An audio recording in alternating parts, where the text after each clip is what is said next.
కంగారు పడకల ప్రారబ్ధం ఆరబ్ధం which has already began, అది మొదలైంది. ప్రారబ్ధ కర్మ గురించి వివేక చూడమంలో శంకరాచార్య చెబుతారు. ఇక అంతకంటే గొప్పగా ఎవరో ఏం చెప్పరారు. విడిచిపెట్టిన బాణం అంటాడు ఆయన.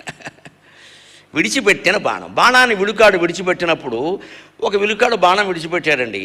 ఒక ఏదో నీళ్లు తాగుతున్న శబ్దం వినపడింది. జంతువు అనుకున్నాడు, పులి అనుకుని విడిచిపెట్టాడు. గోవు చనిపోయింది అక్కడ.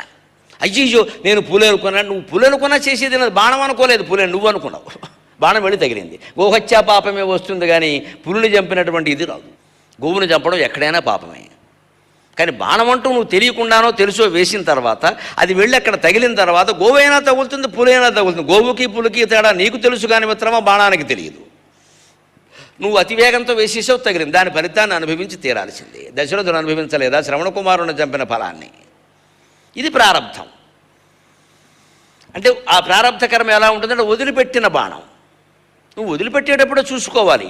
అది అయిపోయింది. పూర్వజన్మది ఏదో వచ్చి ఈ జన్మలో కొన్ని అనుభవించాల్సి ఉంది మనం. అవి రోగాల రూపంలో అనుభవిస్తామో, మనోవ్యధ రూపంలో అనుభవిస్తాం. ఏం చేస్తే ఈ దశ పోతుంది? ఏం చేసినా పోదు.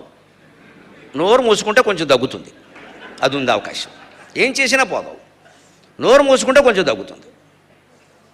నోరు మూసుకోవడం, ఎక్కువ మాట్లాడకపోవడం, దాన్ని ఇంకా పెంచకపోవడం ఎలాంటిది తెలుసా?